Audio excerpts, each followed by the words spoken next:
Well, thank you very much for inviting me. And I should say at the outset that even though I love Cambridge very much more, my BBC years are something I look back on with enormous pleasure.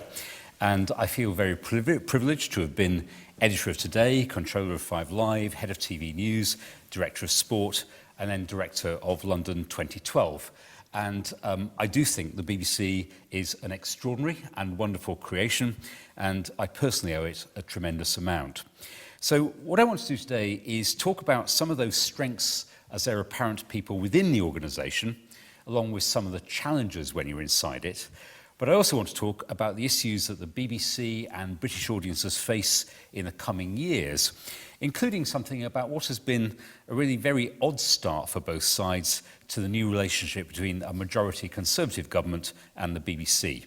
And I'll touch too on the spending cuts that the BBC has announced today. And I should say that my loyalty to the BBC is qualified in only one respect, and that is that public service media is a greater good than just the BBC. And the two things aren't quite the same. And related to that, we all need to think about society and our democracy. What is the best form of media to foster democratic engagement and plurality in a Britain that's changing rapidly the whole time? It's unthinkable, in my view, that the BBC shouldn't be the main guarantor of that, but it's also probably a weakness if the BBC is the only repository of true public service. I started working life after my time at, I'm afraid, Oxford, in commercial radio. It was a time when independent local radio, ILR, was by any definition a public service. At Pennine Radio in Bradford, we had a newsroom of up to 10 people. We did an hourly long news programme every night. We had 10 hours of programming a week in Asian languages and a classical music show. There were regular phone-ins featuring local MPs like Dennis Healey and Sir Keith Joseph. He was one of the MPs. He sat in reception with pop music blaring out, reading Proust in French. So I've always had the view that you can both serve a community and run a commercial business. And it's really been a sadness over the years to see that non-BBC radio has become dominated by national conglomerates and by arid musical playlists with much reduced local content. And it has been the BBC that has kept the local flag flying. And my first jobs in the BBC were in local radio, Radio Lincolnshire and then Radio Northampton. And I saw for myself the virtue of a local news service, of village news, and providing a voice for a county, building a sense of community.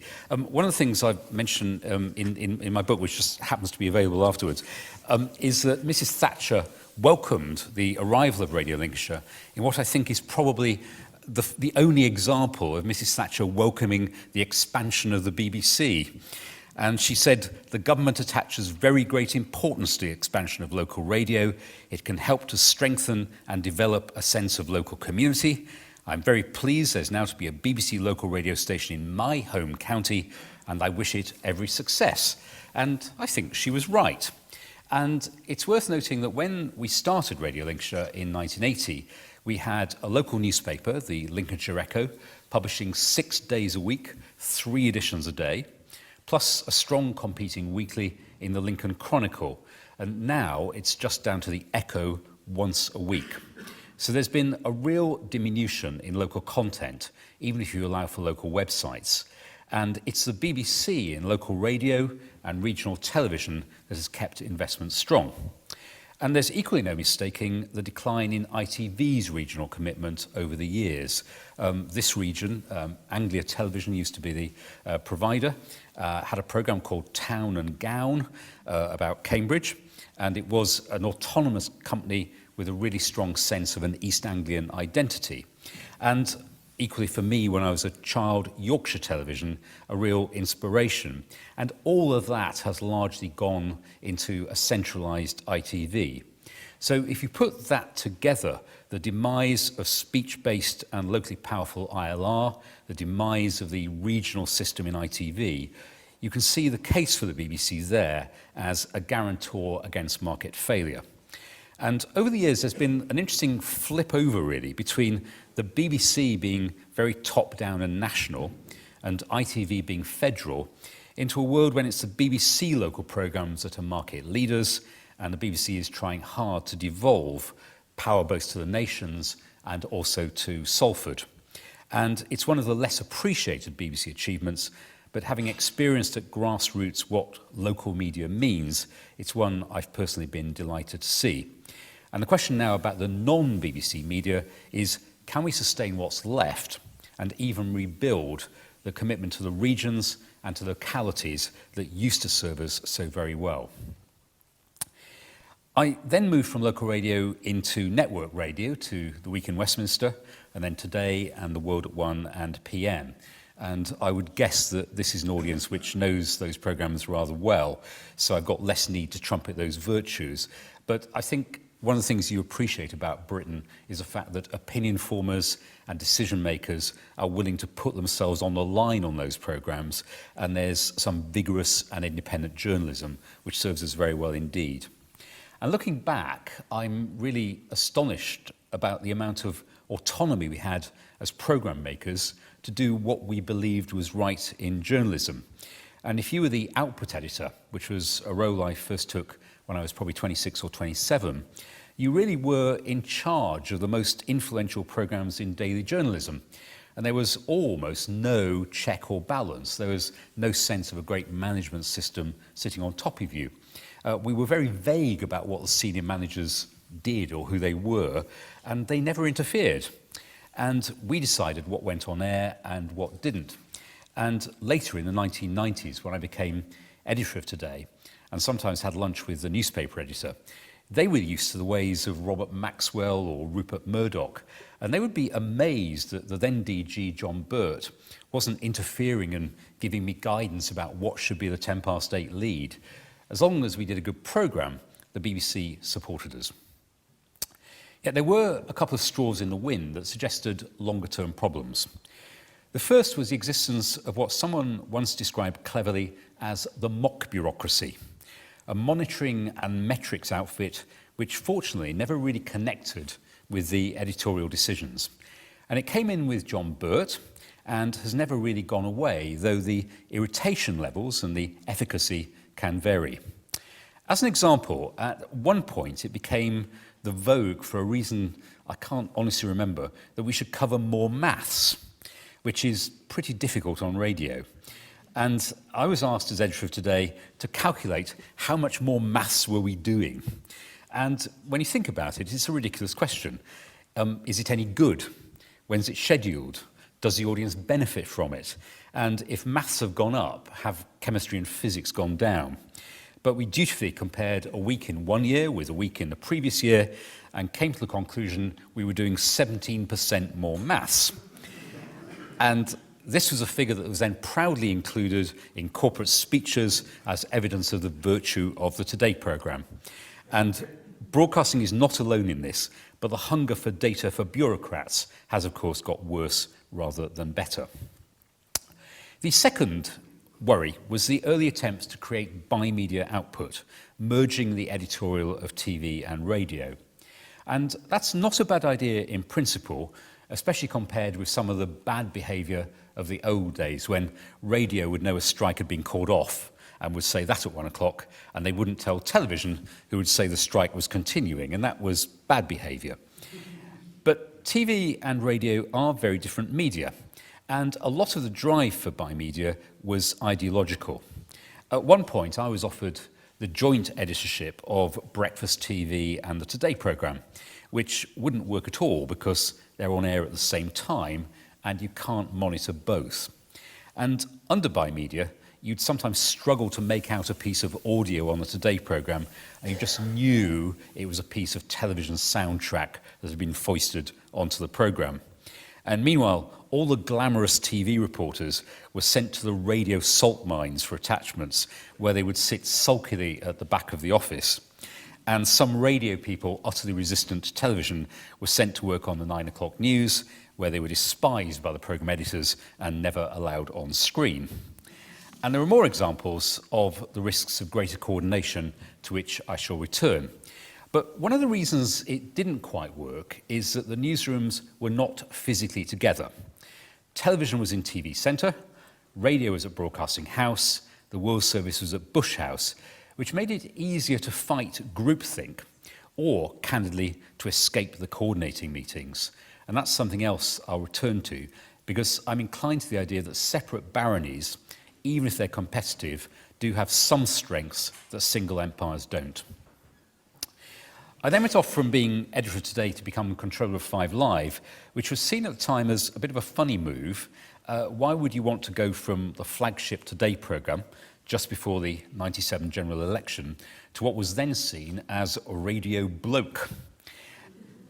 In fact, it was a brilliant idea to run a live news and sports station, and it was part of John Birt's farsightedness, not least because it also targeted a different audience to Radio 4.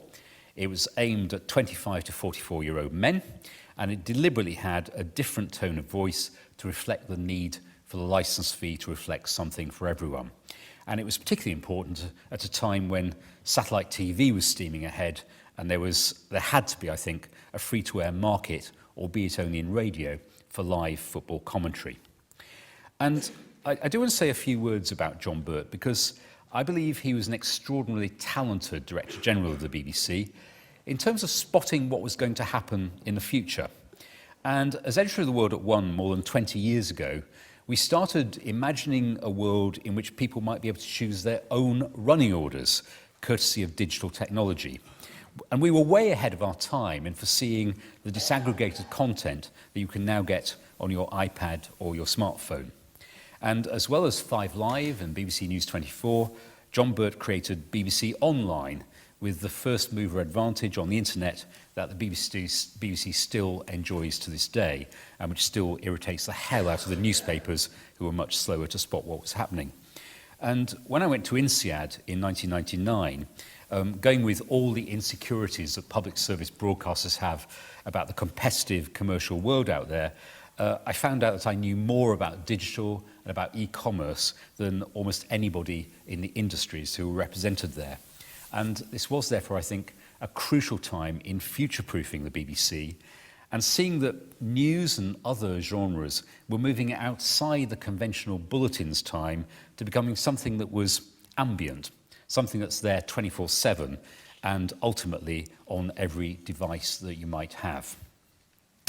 But my next job was a bit more traditional, and one of the amusements of the BBC is watching the way it perpetually reorganises, putting TV and radio together and then pulling them apart again, slicing by daypart or platform or community of interest, and then reslicing them to make what they originally had in the first place.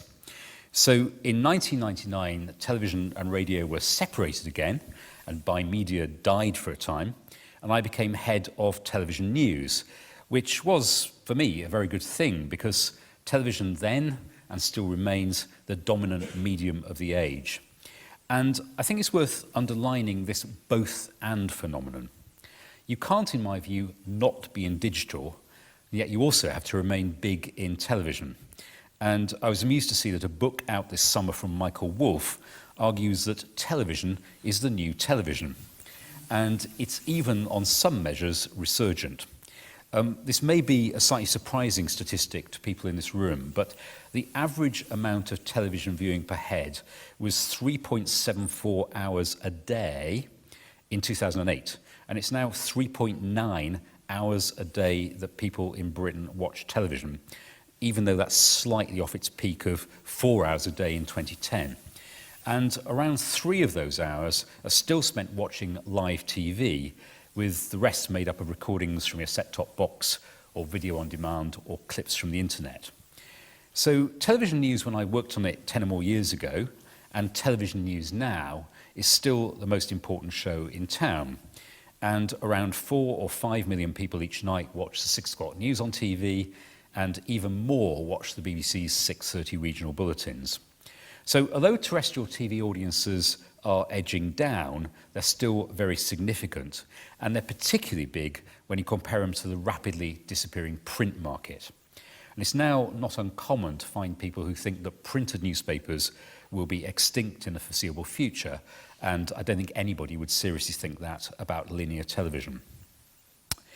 But after my first introduction to TV, and 5 years on what I like to call the hamster wheel of news, I moved into BBC Sport. And it was here that you see another important facet of television, its ability to bring people together around major events. And even if there are one or two sports phobes here tonight, I can say with utter certainty that only royal events have the capacity that sport has to bring in the most enormous numbers. The figures show that sport is, if anything, becoming even more powerful than the traditional genres like drama and comedy, because they're starting to wane in a more diverse Britain. And if you look at the 2000s, 6 out of the 10 most watched programmes in the 2000s were sport. So I'm not exhibiting the flawed judgment of a football fan here. I'm simply observing that sport is an enormously powerful genre for bringing people together. And what I took from my time in BBC Sport was the absolute conviction that major events must remain free to air and not disappear behind a paywall. If you imagine a World Cup being only on Sky and you had to pay a subscription for it, the numbers would collapse. So 2 things are required. 1, the BBC still needs to spend some of its licence fee on major sport, and 2, the regulatory framework should remain that keeps the biggest events free to air, the so-called listed events. And I do therefore think it's regrettable today that BBC Sport appears to be the biggest target of the corporation's new spending cuts. And I'm convinced that you should be able to run a £3.7 billion a year enterprise and have a proper sports strategy. But at the time, more positive thoughts were swimming around in my head about the way televised sport can bring the nation together and the move towards digital. And it was with that in mind that I set out on 2009 on my last big job in the BBC as Director of London 2012. And we set ourselves some goals. We had in mind that 1936 and the abdication crisis may not feel like the most logical place to start for Olympic coverage, but it was the year in which radio came of age, and people gathered around their radio sets to hear the king abdicate and history be made. And the same happened in 1953 with television, when the coronation was the huge driver for people to go and get their TV sets. And for the first time, TV audiences overtook radio.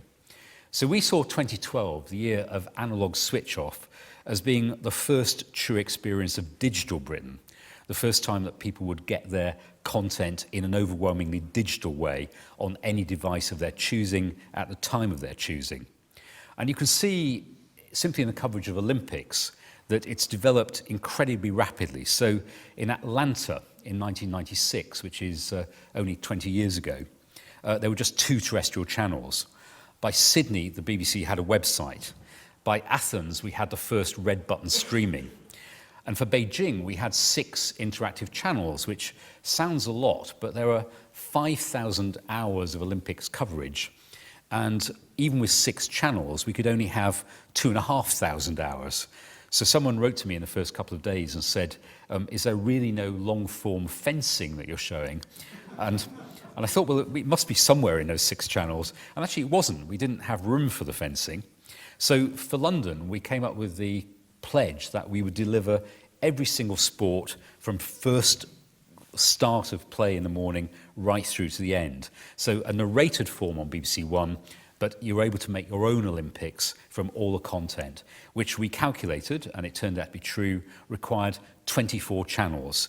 So we launched 24 high-definition channels, 24 standard definition channels, 24 channels streamed online as part of our commitment to bringing every moment to the British audiences.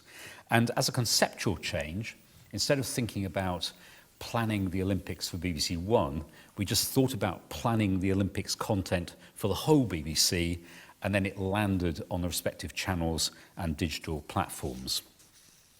And innovation was something that we felt very strongly about. I came to a technology fair in Cambridge a year or 2 out from the Olympics, and we talked then about our hope that we would have torch cam following the Olympic torch around, which was actually done with 3G technology. We launched super high vision, which is about 10 times the quality of high definition.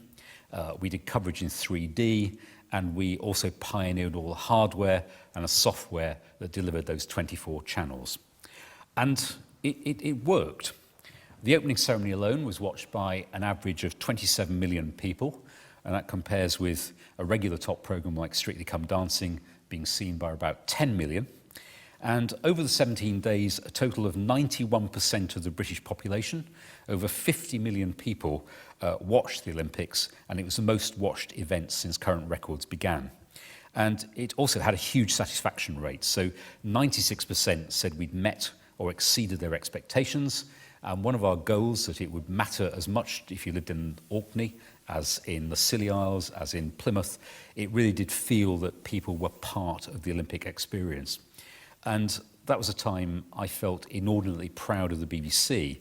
And I remember one night when I was standing on the roof of the Olympic Broadcast Centre with Mark Bright, the former footballer, and we were just watching the crowds below us in Olympic Park.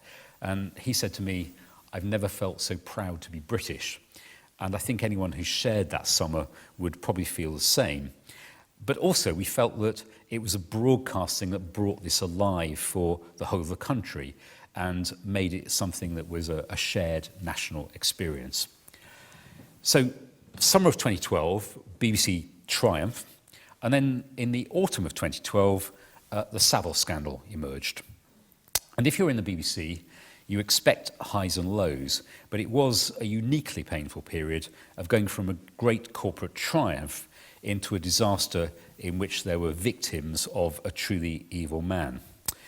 We had some previous experience of highs and lows about after the Beijing Olympics, which again the BBC was thought to have done very well, and it was only 8 weeks later that Jonathan Ross and Russell Brand made their appalling broadcast in what became known as the Ross Brand affair, and audiences rightly censured us for allowing that kind of thing on the BBC's airwaves.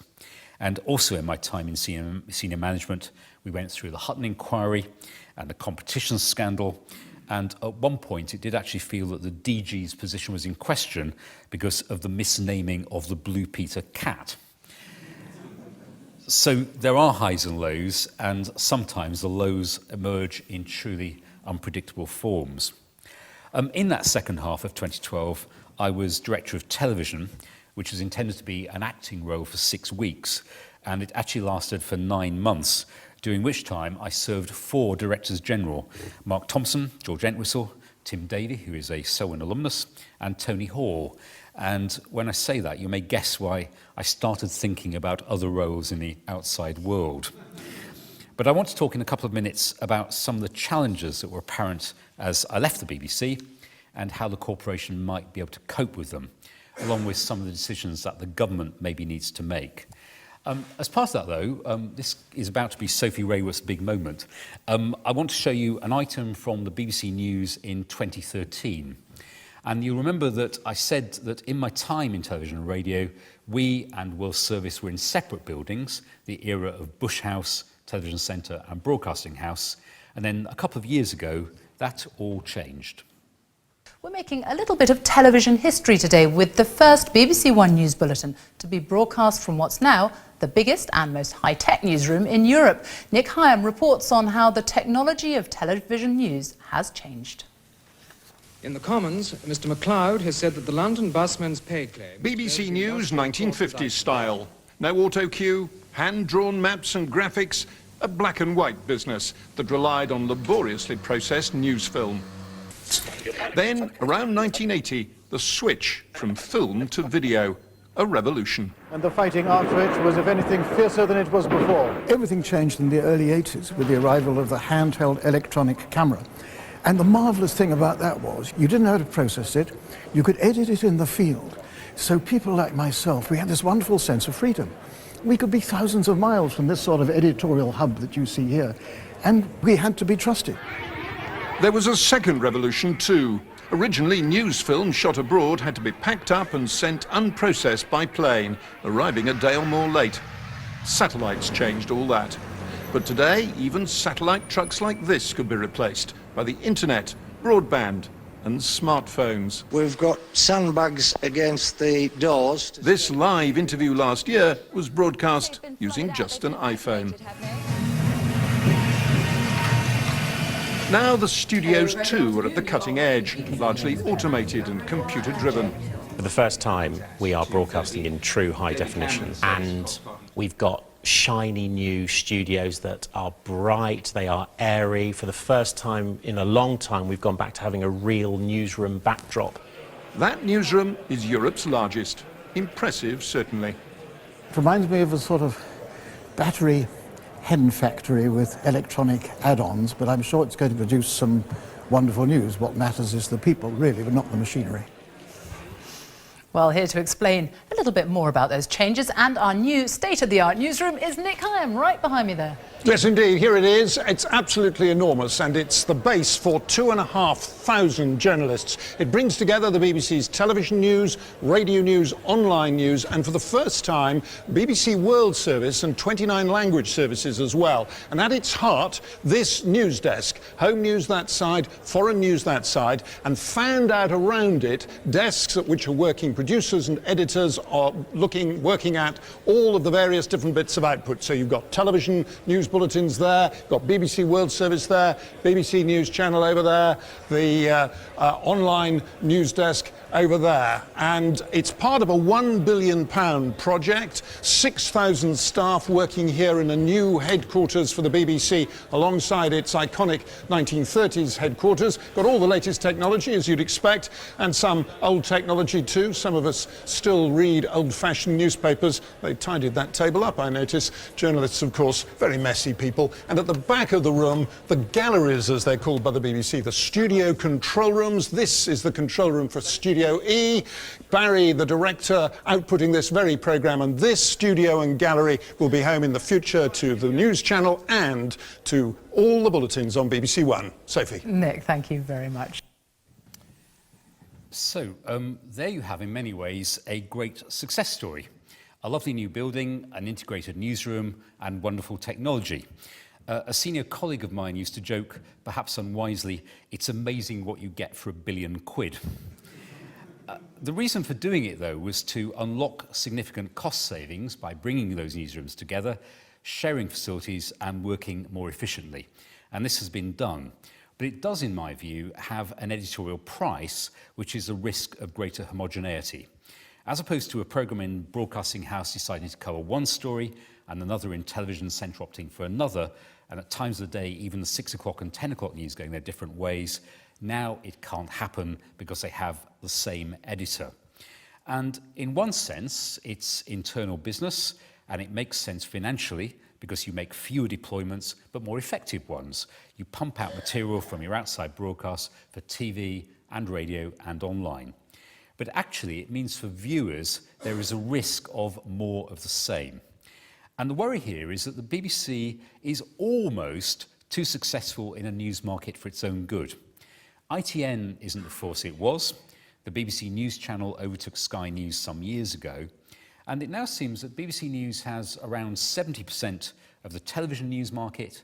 It has at least 70%, and I suspect more, of the radio news market.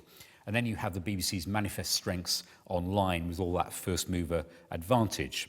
And therefore the problem might be when you marry the increasing central control and potential homogeneity with the market dominance. And that's not to say that the overall director of BBC News isn't a very good chap, because he is. But you can see that if the BBC decides it's Artificial Intelligence Week on the BBC, as it did earlier this autumn, and all the outlets then follow suit, that you have both A, a great impact for Artificial Intelligence Week, but B, the opportunity costs of having chosen to make it Artificial Intelligence Week and not one of the million other things it could have been. And I think with that homogeneity comes the risk, however inadvertent, of bias. And the BBC itself now says that 10 years ago it didn't cover enough the arguments against immigration or in favour of withdrawing from the EU. And there are, most likely now, similar omissions. And they're not just ones on the right. The BBC Trust itself, a couple of years back, gave an example of two views that are seldom heard on the BBC. One of them, Britain was a better place to live when the trade unions were stronger and more able to represent the interests of working people. Another one, electricity, gas and water are essential services which should be compulsorily taken back into government ownership. So views outside the mainstream on both left and right risk not being heard. And I would admit that in my day, the BBC was slow on the rise of UKIP.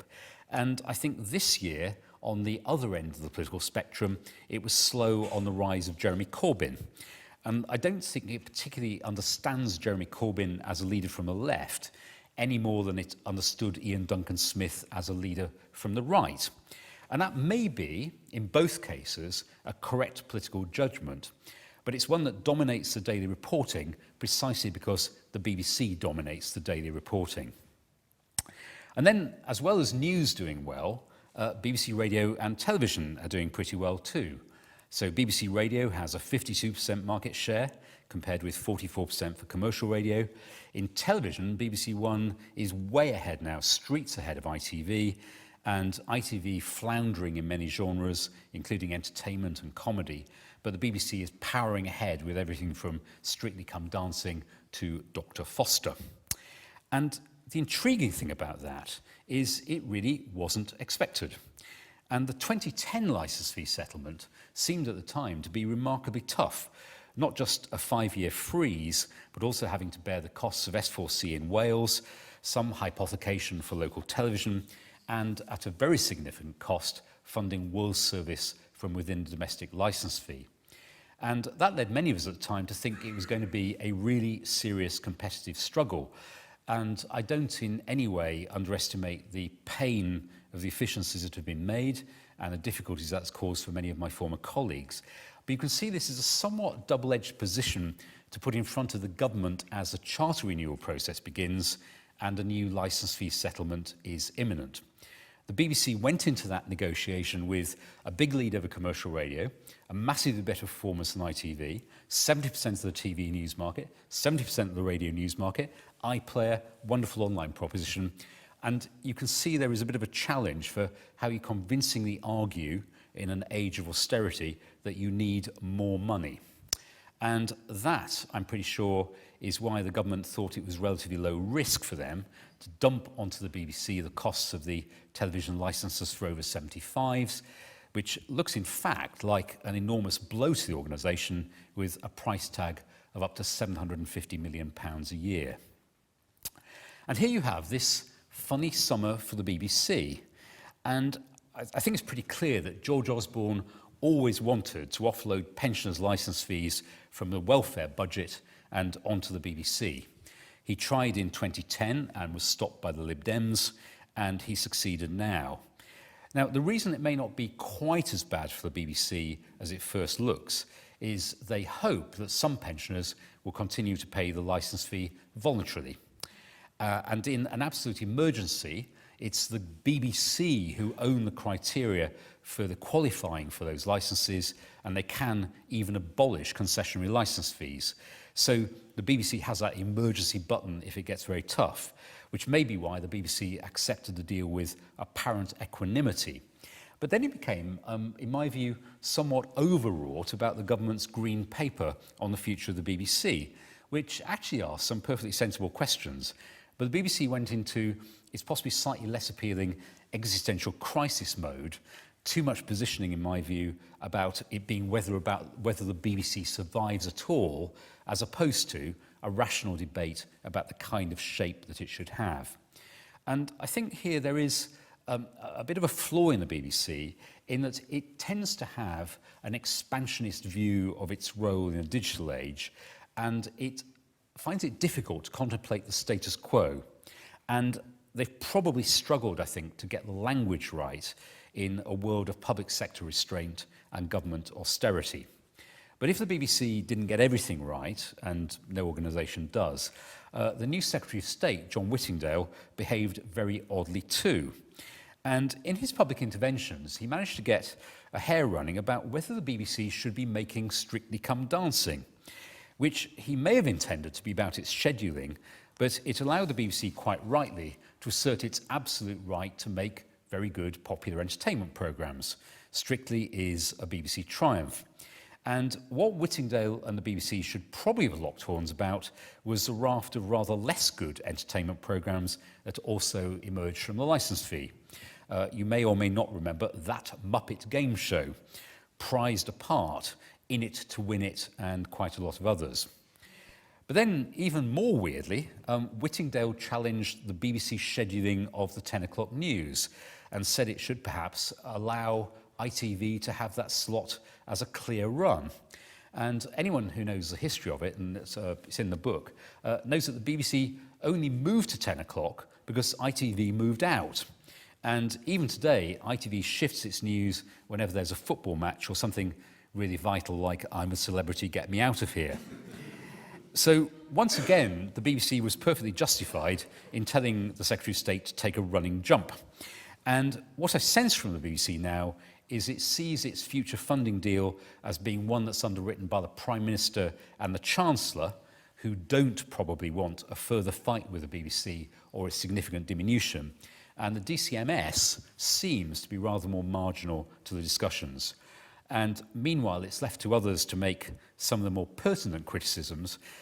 Even though my heart beats with loyalty for the BBC, I did secretly quite like the ITV quote when ITV said, "It's hard to see the case to spend the licence fee on a 42nd series of Bargain Hunt, the 19th series of Homes Under the Hammer, the 16th series of Escape to the Country, or the 11th series of Antiques Road Trip." But the bigger long-term worry for the BBC is about the whole concept of the television licence fee. And it really was simple in the days when there was one television set in the house and you paid your licence fee for it. But now there's been the astonishing rise of the tablet and smartphone. So what we hoped people would do in the Olympics, watch it whenever, wherever they wanted it, is now really happening. And you can see the effect on the number of conventional TV sets. And what we saw last year, for the first time in British history, was a decline in the number of television sets. I don't know how they quite know this, but it went down from 26.33 million to 26.02 million, so a drop of about 300,000 sets. And as a sign of what's happening, they are now getting on for 1 million homes with a broadband connection but no television. And they are probably not paying a licence fee, but they are almost certainly watching some programmes from the BBC via the iPlayer. And if they only watch recorded programmes, then at the moment they don't have to pay a licence fee. And I mentioned at the start that the BBC made some cuts announcements today, and they actually blamed that for the cuts. They said the shortfall of £150 million has arisen because as more people use BBC iPlayer, mobiles and other online catch-up, the proportion of households owning a TV is falling, while a loophole allows viewers to watch catch-up TV without a licence. And with the BBC's urging, the government has now said it will bring forward legislation to allow the BBC to charge for online catch-up viewing. But a BBC executive came to dinner at Selwyn a while ago, and as we looked out at the students in Hall, I asked him whether they would be expected to pay the licence fee for iPlayer if they want to watch it for catch-up. And he said he supposed they probably would. And you can see that that generates a huge set of practical problems. First of all, how do you technically arrange it so that you show you have a licence fee before you can access the iPlayer? How do you police smartphones and tablets? And there's a really simple point. If Hannah and Josh, when they come to Selwyn, can they still use their parents' login from home? With my BT Sports subscription, I'm allowed to use 3 mobile devices to access live content, but how many devices could you access with a licence fee or the permit to get into the iPlayer based on a household that could be 1 person or 8? And there are further complications in that the government's proposal is that you would need a licence fee to access any public service on-demand content, thus covering ITV and Channel 4. And they, in response, have said they don't want to be within that zone. They get no licence fee money, so why should viewers be forced to pay to access ITV Player or Channel 4 online? And as Channel 4 said last month, and I quote, "We believe that the current proposals are poorly targeted. they place an additional burden on commercial PSBs who receive no benefit from a licence fee. It would place commercial PSBs at a direct disadvantage to rival commercial video-on-demand services by requiring them to limit access to non-licence fee paying households. So you would be left with an anomaly in which you wouldn't need a licence fee for Netflix or Amazon, but the second you start trying to stream Homeland from Channel 4, you would need to pay the BBC a licence fee. So you can see the problem there. It also, I think, puts the BBC into a different market. And I've talked about this with students, and they generally, I think I should say, are not enthusiastic about the idea of paying £145.50 for the iPlayer, not least because Netflix is around about £6 or £7 a month, or even free if you open a particular bank account. So it would be around about half the price of the BBC licence fee. And what they see you getting there is lots of box sets and movies, whereas some of the more jaundiced ones think the BBC is all about unwanted stuff like Last Tango in Halifax and millions of editions of Escape to the Country. So in a straight run-off for students between Netflix and iPlayer, Netflix, they say, is cheaper and better, and they don't want to pay a BBC licence fee if they can possibly help it. Now, it's unclear whether one of the other ideas being considered, replacing the licence fee with a household tax, that's a system where every household pays for public broadcasting, irrespective of whether it even has a TV. It's not clear whether that would apply to students, but they're certainly on the licence fee database. Now, there are possibly some opportunities for the BBC in this new environment. And one of them is based on the ability to deliver paid content through mechanisms like the iPlayer. And it's not the opponent's plan, it's close to what the BBC has just launched in the past couple of weeks. And the idea is that you'd have free access to recent programmes for 30 days after transmission, but from 31 days onwards, you might pay £2.99 to access a programme through what's called the BBC Store. And I looked at it last night. The current series River is on offer there at the moment for £9.99. And you could also use it to download and own a programme at any time. And it is a response really to the collapse of the DVD market, and in many ways is a very, very good idea. But you can see some challenges too.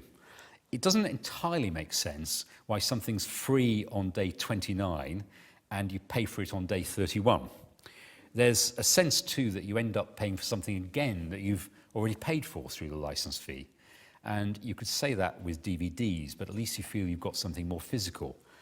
And the next question is, if you pay, and the going rate I saw last night, it's £1.89 per episode for Wolf Hall, why would you not also be able to buy access to a BBC channel or some other kind of premium service?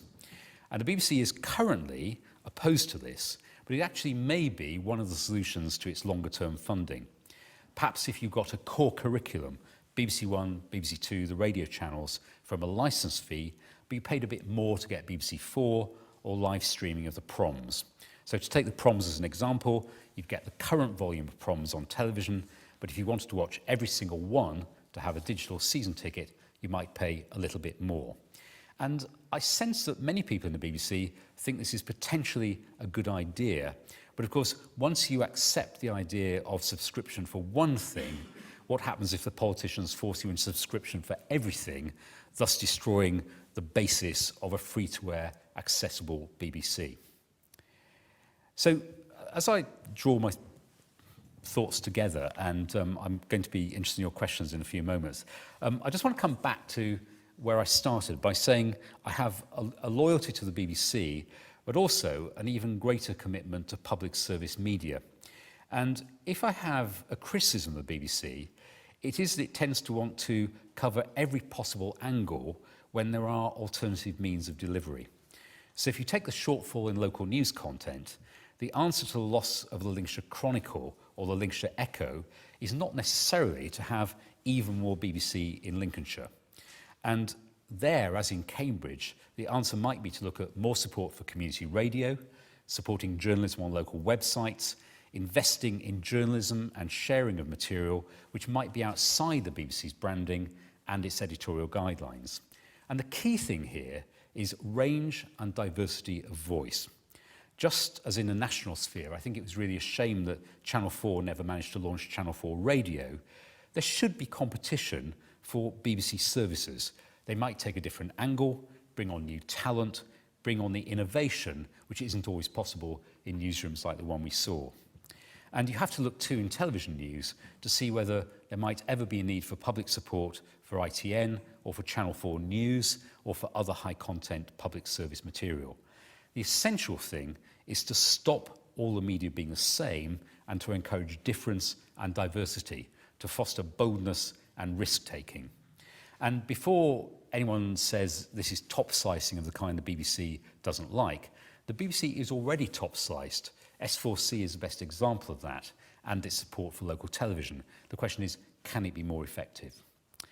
And sometimes when you watch sways of daytime television, you do believe there might be some better investments the BBC could make. So let me conclude and say where we are with the BBC. The new government has bashed the BBC and has not treated it well, but the BBC remains a big beast. My sense is there's little appetite to take it on further, and David Cameron is generally a rather pro-BBC Prime Minister. At the moment, the licence fee is the least worst option, but a household tax is on the agenda, and the BBC faces a real challenge in how it guarantees long-term funding. For the BBC itself, as I say, subscription is lurking there as a partial option, and I think it's a red herring to say it's impossible, but it does give you a potential dagger at the heart of the BBC if it's misused by politicians. I do, though. I'm allowed at Selwyn to take part in supervisions a couple of times a year, and one of the ones I'm allowed to do is about the history of the BBC, which is part of History 1B. And the thing that gives me confidence in the BBC, and which I believe will be true through these storms as well, is that when you look at the BBC going back nearly 100 years, it's had squalls and rows and funding challenges and Annan inquiries and Pilkington inquiries, all the rest of it. And it still tends to come out in pretty much the same shape and pretty robust and still loved by the British people. And I believe it will this time. But I hope in doing so, it can be a little bit more porous, a little bit less rigid, and it can partner more, enable more, because that way the BBC can truly be at the centre of public service media and something that Britain can remain deeply proud of. Thank you very much.